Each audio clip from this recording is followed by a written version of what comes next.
ఇక నెక్స్ట్ పోలవరం నిర్మాణం సంగతికి వస్తే గత 5 ఏళ్లుగా ఎంత నత్తనడకన సాగుతున్నాయో నిర్మాణ పనులు మనం చూస్తూ ఉన్నాం. ఇప్పుడు కూటమి ప్రభుత్వం అధికారంలో ఉంది కాబట్టి ఈ టర్మ్లోనైనా పోలవరం కంప్లీట్ అవుతుందనుకోవచ్చా? ఈ టర్మ్లో అవుతుందనుకోవచ్చు. దానికి పోలవరంకి 2 ప్రాబ్లమ్స్ ఉన్నాయి. ఒకటి R&R. ఒరిజినల్ R&R మొత్తం పోలవరం ప్రాజెక్ట్ కాస్ట్ 16,000 కోట్లు. ఇది 2004లో మన రాజశేఖర రెడ్డి గారు మొదలుపెట్టిన ఆ టైంలో, అదే 4-9 మధ్య 16,000 కోట్లలో 4,000 కోట్లు మాత్రమే ల్యాండ్ ఎక్విజిషన్ అండ్ R&R. మిగిలిన 12,000 కోట్లు డ్యామ్ కన్స్ట్రక్షన్, కాలువలు అవన్నీ. కానీ ఈ 4,000 కోట్ల R&R ఇప్పుడు ఈ రోజుకి లెక్కేస్తే 36,000 కోట్లు అయింది. ఈరోజు కూడా కాదు, 3-4 ఏళ్ల క్రితం. ఇప్పుడు లెక్కేస్తే ఇంకా పెరిగి ఉండొచ్చు. సరే 40,000 అనుకోండి కాసేపు, అంటే 10 టైమ్స్ పెరిగింది కనీసం.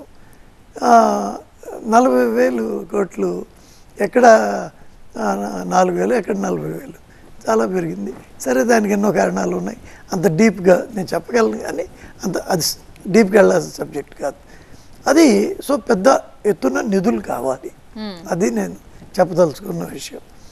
రెండోది, ఈ అదేదో కాపర్ డ్యాము డైవర్షన్ చేయకుండా కాపర్ డ్యామ్ కట్టారు. ఆ కట్టబట్టి ఇప్పుడు అదేమో కొట్టుకుపోయింది. ఇప్పుడు దాన్ని ఏం చేయాలి అనేది మన ఇంజనీర్లు ఇది అవ్వకపోతే బయట ఇంజనీర్లు కూడా తెచ్చి చేయాలి, చూడాలి. ఇప్పుడు దీనికి ఎవరు ఆర్గ్యుమెంట్లు వాళ్ళకు ఉన్నాయి. మన వైసీపీ వాళ్ళు చేసే ఆర్గ్యుమెంట్ ఏంటంటే, చేసిన ఈ తప్పు అప్పుడు 2019 ముందు ఉన్నటువంటి ఈ ప్రభుత్వం చేసిన తప్పు వల్ల ఇదంతా జరిగిందని వాళ్ళు అంటారు. సరే, జరిగింది. మరి దాన్ని రెక్టిఫికేషన్కి ఆ తర్వాత వరద వచ్చింది. అప్పుడు కట్టారు, వరద వచ్చిన తర్వాతే ఆళ్ళ ప్రభుత్వం టైంలోనే ఆ వరద వచ్చింది, ఏదో జరిగింది. ఒక తప్పు జరిగిన దానికి అలా వదిలేయకుండా దాని మీద దాన్ని కేంద్రానికి చెప్పి అసలు రాష్ట్రం తీసుకుందే అనవసరం నా ఉద్దేశంలో. సరే, తొందరగా చేయాలనే సదుద్దేశంతో తీసుకున్నాక ఇప్పుడు ఎందుకంటే ఇది కేంద్రమే చేస్తుంటే ఆ నెపం, ఆ ఖర్చు, అవన్నీ ఆళ్ళ మీదకే పోయాయి. ఇప్పుడు రాష్ట్రం చేసింది కాబట్టి ఇప్పుడు నీ మీద, నా మీద, నీ ప్రభుత్వమా నా ప్రభుత్వం అని మన మీద వస్తున్నాయి. కాబట్టి ఏది ఏమైనా ఇప్పుడు దానిలో కూడా మనం లోతుకెళ్ళటం అనవసరం. కానీ గత ప్రభుత్వం అది జరిగినాక, ఇది వరదొచ్చి ఆయన కొట్టుకుపోయి అస్తవ్యస్తం అయిపోయినాక దాన్ని తిరిగి సరిచేయడానికి అప్పటి మంత్రి కూడా రాంబాబు గారు అనుకుంటా, అప్పటి రాంబాబు, ఆయన సందర్భంలో అసెంబ్లీలోనే ఆయన ఏమన్నారంటే, ఇది ఎప్పుడు అవుతుందో నేను చెప్పలేను, మేము చెప్పలేము, ప్రభుత్వం తరఫున స్టేట్మెంట్ ఇచ్చారు. అంటే ఏం చేయాలి అనేది కూడా ఇక వాళ్ళు ఆలోచించాలి. ఆ రకంగా కొంత టైం వేస్ట్ అయిపోయింది. ఇప్పుడు మన చంద్రబాబు నాయుడు గారు, ప్రస్తుత ముఖ్యమంత్రి, మన కూటమి తరఫున ఆయన ఏమన్నారు, కనీసం నిపుణులు చెప్పారు 4 సీజన్లు పడుతుంది అని అన్నారు. 4 సీజన్ అంటే 4 సంవత్సరాలు. సో 4 సంవత్సరాలు, 5 ఏళ్ళు ఉంది ఈ టర్ము.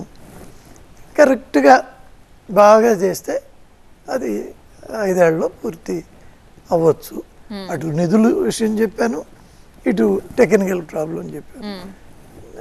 ఒకటి మాత్రం వాస్తవం, నా పూర్తి నమ్మకం ఉంది, కేంద్రం దీనిలో ఇష్యూస్ ఉన్నాయి. ఏంటంటే 2014 మార్చ్ 31 ఎస్టిమేట్స్ ప్రకారం డబ్బు కేంద్రం ఇస్తుంది అని 1-2 సందర్భాల్లో పార్లమెంట్లోనే ఫైనాన్స్ మినిస్టర్ చెప్పారు.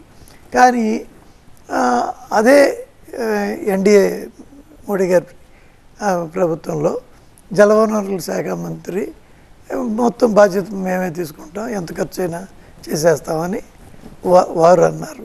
రెండు కొంచెం కాంట్రడిక్టరీ. ఏది ఏమైనా ఆంధ్రాకి అవసరం.